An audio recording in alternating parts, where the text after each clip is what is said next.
Rebonsoir et bienvenue dans Un film, un after. Vous venez de regarder Playboy à saisir et de Tom Day. On espère que ça vous a plu. Il est temps d'en apprendre un peu plus sur le film. Julie, qu'en as-tu pensé? J'ai été quand même un peu déçue. Oh non Un petit peu. Parce que je continue quand même à être mieux payée que vous, donc il faut pas non plus que voilà. Mais non, j'ai été un petit peu déçue. C'est un peu facile tout ça. Alors après le casting est super. Moi j'adore le casting. Oui, bon casting. Vraiment, je suis pas déçue par cet aspect du film. C'est juste que je trouve ça un peu longué. Il y a des situations qui sont trop poussées. Je trouve on a mis les potards trop haut.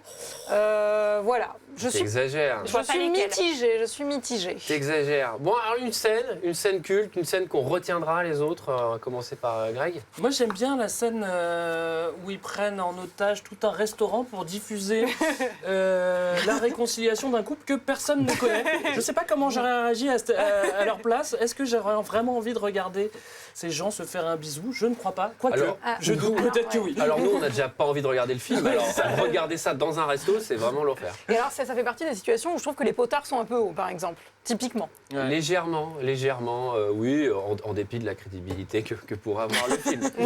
Sarah. Alors moi, en termes de potard un peu trop haut, moi je vais citer plusieurs scènes d'un coup. C'est toutes les scènes entre le héros et les animaux. Toutes les attaques d'animaux. Mais pourquoi? Qu'est-ce qui s'est passé? Qui a eu cette idée? Ça ne va pas du tout, c'est absurde.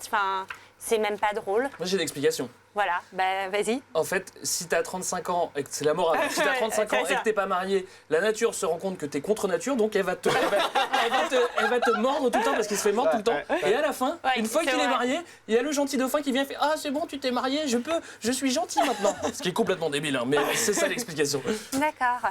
Michael. Moi évidemment la scène que j'ai préférée c'est la scène où le père se balade à poil en écoutant Snoop Dogg. Moi c'est ce que je fais assez régulièrement. C'est ce que je fais régulièrement, je donne à manger aux poissons. Et tu sais pourquoi c'est drôle? J'ai analysé en fait l'aspect comique. En fait c'est le contre-pied parce que c'est une personne âgée qui écoute Snoop Dogg à poil. Tu vois, et c'est un truc marrant parce qu'en fait, tu vois, on s'y attend pas quoi. C'est ça qui est vraiment dingue. Ah non, elle est super. Après, les parents, c'est les persos les plus intéressants du film, je pense. Moi, c'est vraiment les plus attachants. Une des rares scènes où j'ai un peu ri. J'ai esquissé un sourire. T'as ri? Non mais c'est pareil, la scène où la mère finit par avouer à son fils qu'en gros elle veut pas qu'il parte parce qu'elle a peur de se retrouver avec son mari, en tout cas avec qui elle a plus été seule depuis des années. Ça fait partie des trucs assez réussis. En plus c'est Katie Bates qui joue, donc ça marche bien. Mais on se dit, là quand j'ai vu ça, il y a une espèce de semblant de décollage. Va-t-il y avoir une morale intéressante là-dessus? Et en fait, non, finalement je vais rester avec ton père et être heureuse. Ah ok, c'est vraiment une tentative de propos avorté quoi. Complètement. Katie Bates incroyable. Katie Bates qui a été redoublée par Monique Thierry en français, qui est la doubleuse de la famille Adams, Morticia Adams. Ouais. Et qui jouait dans des adaptations de Stephen King, Dolores Claiborne et Misery, ce qui la rend pas très sympathique au premier abord. Finalement, ça se passe bien, elle est plutôt gentille. Elle est plutôt douce là. Oui, oui, mais elle est dans Titanic aussi, elle est gentille dans Titanic. Alors, la réalisation. Alors, moi je vais parler. Je suis désolé. Non. Vas-y, mais d'abord, je veux juste vous donner un peu de contexte. Vas-y, mais d'abord. Vas-y, hein, mais d'abord, c'est moi. C'est quand même que c'est le réalisateur de Shanghai Kid, de Showtime et de Marmaduke. Vous voyez ce que c'est Marmaduke ou pas? Non. C'est un film avec un clébard, je crois, il me semble. C'est vraiment genre. Mais franchement, je pense qu'aujourd'hui, ces films-là sont réalisés par des intelligences artificielles, voire des robots. C'est-à-dire que c'est exactement ce que j'allais te dire. Soit c'est une intelligence artificielle, soit il y a une recette des cuisines. C'est-à-dire que c'est un copier-coller. Il suffit de prendre les bons personnages qui sont écrits dans la recette, de faire les situations, les gags, de mettre un montage aux 3/4 du film avec de la musique, de la tristesse, de la machin. C'est un copier-coller sur un scénario qu'on a vu 1000 fois. Je suis très méchant, mais c'est du vu et revu. C'est la faute du scénariste plus que du réalisateur, en tout cas. Le réalisateur ne rattrape pas de foulée, mais... Alors, moi, j'ai un petit coup de gueule sur ce film, en tout cas sur la traduction française du titre, Playboy à saisir. C'est quoi ce titre tout nul qui ne représente absolument pas le contexte du film? Surtout, je vais balancer, moi j'aurais appelé ça plutôt blaireau à saisir. C'est Non, mais surtout qu'en anglais, il s'appelle donc Failure to Lunch. Exactement. Donc, en québécois, nos amis québécois ont encore une fois de plus très bien traduit, faux départ. Bah oui, c'est beaucoup mieux. Bah oui. Ah oui. Bah oui, parce que moi du coup j'ai renouvelé l'abonnement à Playboy, bah, ça n'a pas eu de... Très bien. Non mais non, en ça... couverture, c'était le papy, le père à poil. Et Snoop Dogg, son nouvel album, l'analyse d'André. Non mais alors... D'ailleurs, c'est adapté d'un court métrage où en fait c'est un gamin qui balance un journal Playboy et hop, Playboy à saisir. Allez, ne zappez pas, on va tenir des propos intéressants au bout d'un moment. Non, mais peut-être dire sur les acteurs, moi je suis pas très fan de Sarah Jessica Parker, pour le coup. Bah, c'est vrai que ça aurait gagné si ça a été Zooey Deschanel en personnage principal, Voilà. en fait, un petit Alors, peu. Mais elle n'est pas assez bankable à l'époque pour Non. être au devant de la scène. Mais Sarah Jessica Parker, c'est l'américaine, quoi. C'est... Surtout, C'est la Barbie, quoi. elle est hyper prévisible, on la connaît vraiment par cœur. Ouais, d'accord. Celle-là, tu l'as écrite avec un stylo Parker. Allez. Non, mais c'est vrai que c'est l'époque de Sex and the City, c'est juste après. Donc Sarah Jessica Parker, elle est au top de sa fame. Mais ils sont tous, enfin après, ils sont tous en cire, globalement. Vraiment, ils sont tous en plastoc. Ouais. Et- Sauf le père, hein, quand il est conçu. J'ai regardé, il Bah est oui, pas en et il est pas en plastoc. plastoc, il est à poil. Et alors, il y a aussi un autre truc, c'est que.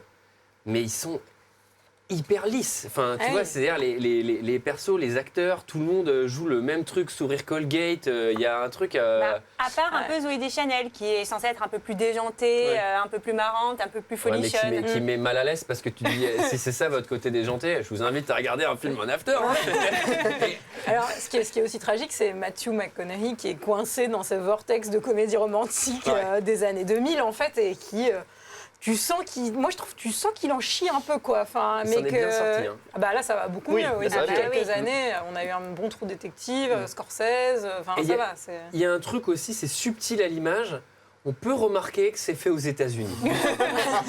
C'est-à-dire que Quoi, c'est. tu as vu des drapeaux? Non mais c'est Ah. tellement américain, mais dans tout quoi, dans leur baraque, dans les attitudes, dans leurs activités. Il y a un truc à un moment, on a l'impression que c'est genre vous nous montrez toutes les activités quoi. C'est-à-dire, voilà la Paintball, chasse, paintball, surf, surf, VTT en forêt. escalade. Je dois avouer que j'ai bien aimé la scène de paintball. Ça fait partie des rares scènes où je fais oh, ça Bah, en tout cas, ouais, c'est un m'a donné grand... envie de faire du paintball. Ah avec ouais, vous. t'es vraiment plus Avec quoi. vous, C'est ouais. pas possible. Moi, la scène que j'ai bien aimée, en vrai, c'est quand le père à poil, quand il écoute ce Sarah, est-ce que t'avais un propos autre que le père à poil?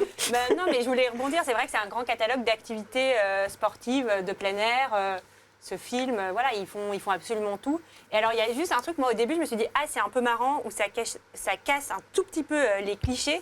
C'est que, je crois que c'est dans l'une des premières scènes, c'est la bande de potes, ils font quoi? Ils font du yoga, et ensuite, ils vont bruncher.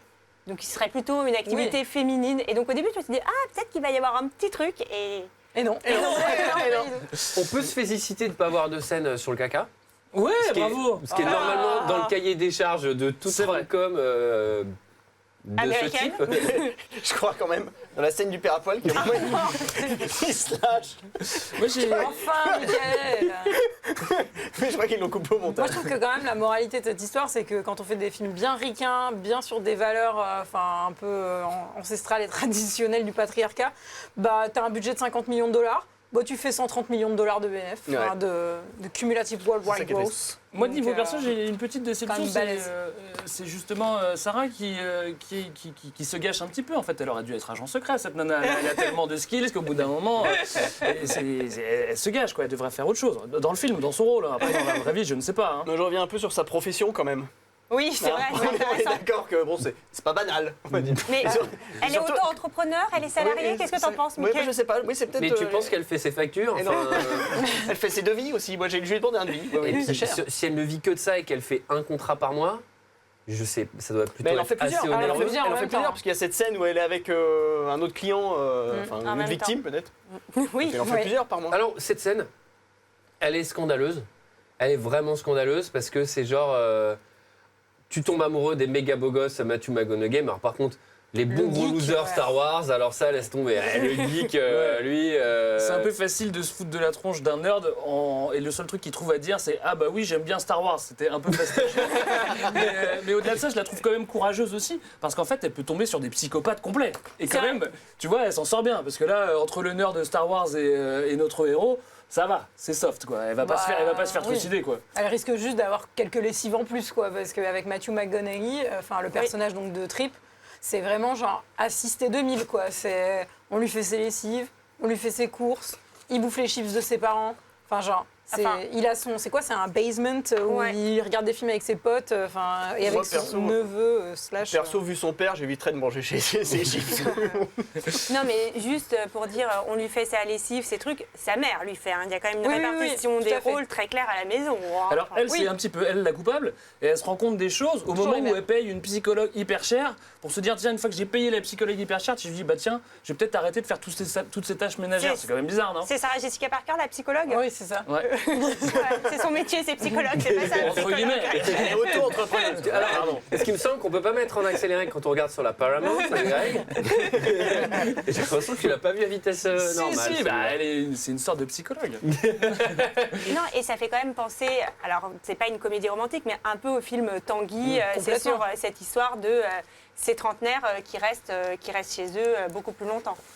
Oui. Bon, par contre, entre Tanguy et genre Trip, on n'est pas sur les mêmes On est registres. tout quand même. à fait. Il y a un des acteurs, Barta, qui est le mec qui va sortir avec la coloc, qui à l'époque vivait chez ses parents. Ouais. Tu sais qu'il vivait bas, hein, Bartaba. Moi, je voudrais revenir sur ce personnage ce personnage secondaire. Non, pas le père, Zoui, qui est en fait un personnage qui est souvent charté. Ça s'appelle une Manic Pixie Dream Girl. Qu'est-ce que ça veut dire? Ça veut dire c'est une nana qui est un peu déjantée, c'est une petite fée. Ouais. Petite fée, on peut traduire ça comme ça. Et Dream Girl, c'est une fille qui est très belle. Et donc souvent, c'est un rôle où cette nana va servir uniquement à faire avancer le rôle principal, souvent à donner des leçons de vie pour encourager notre personnage principal. Et malheureusement, c'est un petit peu plus compliqué que ça dans la vraie vie. Tu peux pas juste servir à faire avancer les autres.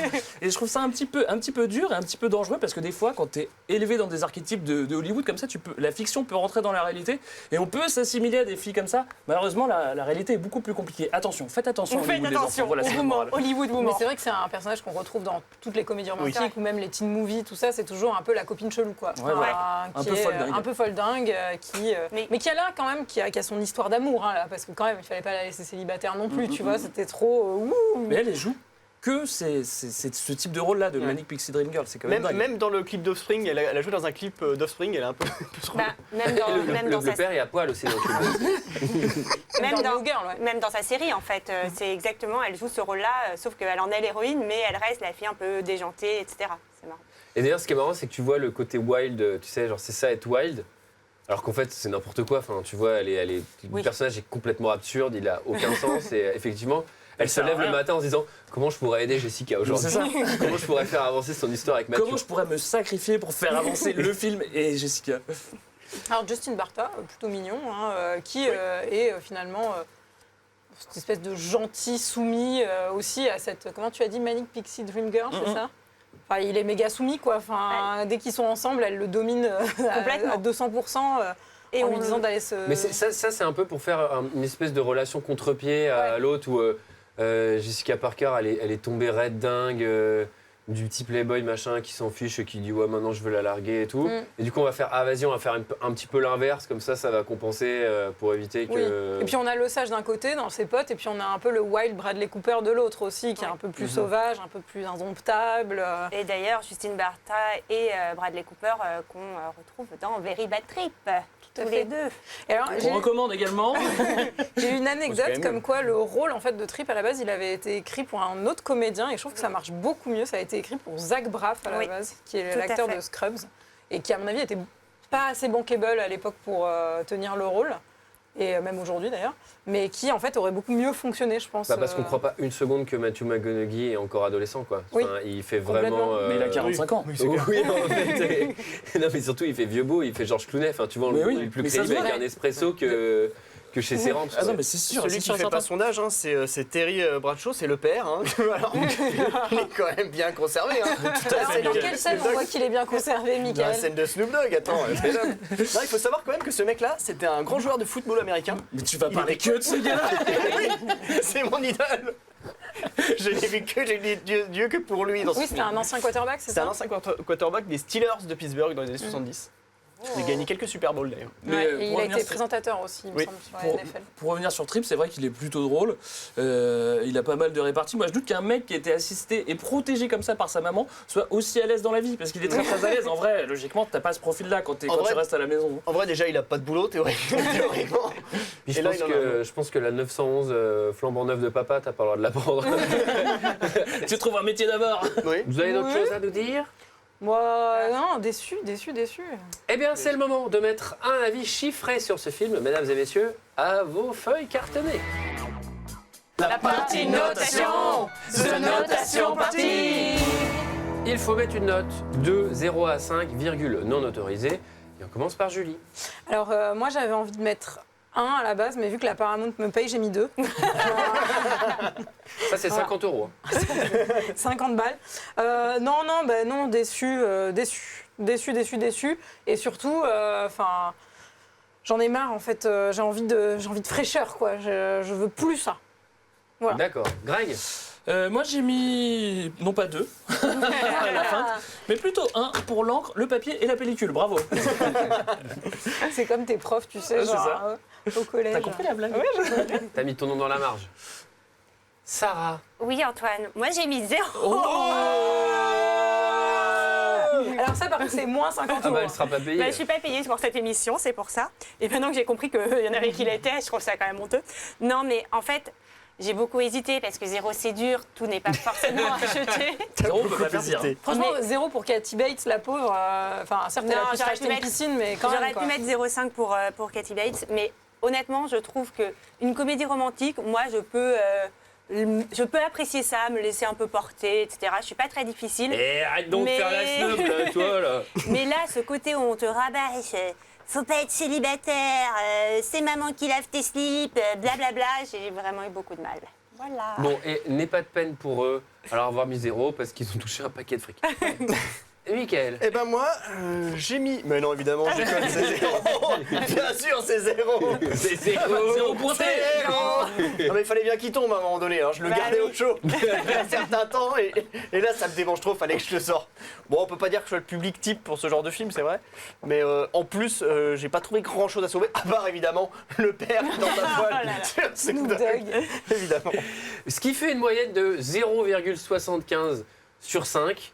C'est peu, c'est Est-ce que c'est moins pas- de 1. Est-ce que c'est pas la note la plus basse? C'est la note sans doute la plus je basse Qu'on ait que l'on jamais ait eue. mise. Moi, je Non, tiens c'est- juste non, à c'est rappeler une- que j'ai mis 2. Voilà, je suis pas responsable et j'espère que je garderai quand même mes 50 euros. Qu'en disent les gens d'Internet? Alors, Ils ont mis combien, les gens d'Internet? les gens d'Internet sont plutôt d'accord avec Julie, puisqu'ils ont mis 2,1 en note globale. Non, mais ils sont payés par la Sans être Paramount, payés. les gens d'Internet. Et je vous ai préparé 3 petits commentaires. Le premier, 5 étoiles. J'ai adoré, mais ce mec, il est carrément dans ma philosophie de vie. J'adore. Voilà. Ensuite, 4 étoiles. Ma sœur m'a dit, faut que tu le vois, ce film est tellement bien. Doute. Avec Matthew McConaughey et Sarah Jessica Parker, l'un et l'autre jouent bien, mais ce n'est pas non plus des grands acteurs. À quoi est-ce qu'on peut s'attendre? D'autant plus que je suis plutôt action que comédie romantique. Grosse surprise. Hey, je me suis retrouvée prise de fou rire à 3 reprises Ah ouais. dans des situations hilarantes. C'est énorme. J'espère que c'est les scènes avec les animaux. Moi, je dirais que c'est faire à poil. L'histoire, elle est relativement banale. Ils se rencontrent, mais l'un des deux n'est pas honnête et forcément, ça cafouille. Ajoutez à ça des parents qui en ont ras-le-bol de leur fiston, 36 ans toujours à la maison, des potes plus ou moins déjantés, un oiseau qui prend le chou et mène à l'un de ses fameux fous rires. Ah oui, avec l'oiseau, c'était bon. Ouais. Bref, ce film fait preuve d'une très grande imagination. C'était quoi l'oiseau? C'est pas grave. Chapeau bas aux scénaristes pour avoir si bien ficelé leur comédie. Un vrai rôti. Et Ah, ils je sont forts. finis par un commentaire 2 étoiles. Voilà, il n'y avait pas de 30 commentaires, 0, 1 étoile, donc je reste sur du 2 étoiles. se regardent tranquillement. J'y suis allée avec ma femme qui m'a tannée pour aller le voir avec elle. C'est Colombo. Ma femme me dit toujours, faut regarder Playboy C'est Assassin. quoi? Ah, tu parles, Bobonne, elle m'a tanné pour aller voir ton film. C'est un petit peu calme au niveau des sorties comédies romantiques en ce moment. Ça se regarde comme du petit lait, hein. Pas de surprise, c'est mignon tout plein. Il y a des petits gags qui font sourire et tout le monde s'embrasse à la fin. Bref, du classique, du vu, du revu, mais à chaque fois, on se fait avoir.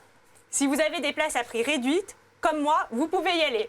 Par contre, pour 9 € la place, dans le doute, abstenez-vous. Dans le doute. Oh, c'est sévère. Oui, surtout qu'il y a le père à poil quand même. Ouais, il y a le père à poil qui n'est pas mentionné. Voilà qui met fin à cette émission. Merci à vous de nous avoir suivis jusque-là. Pour revenir sur les 3 questions du début. Playboy à saisir est-il plus qu'une simple rom-com? Non. Va-t-on sortir des clichés habituels de ce genre de comédie? Non. Arrivez-vous à écrire Matthew McConaughey sans faire de faute d'orthographe? Non plus. Merci à tous. On se retrouve très vite pour un autre film. Ciao.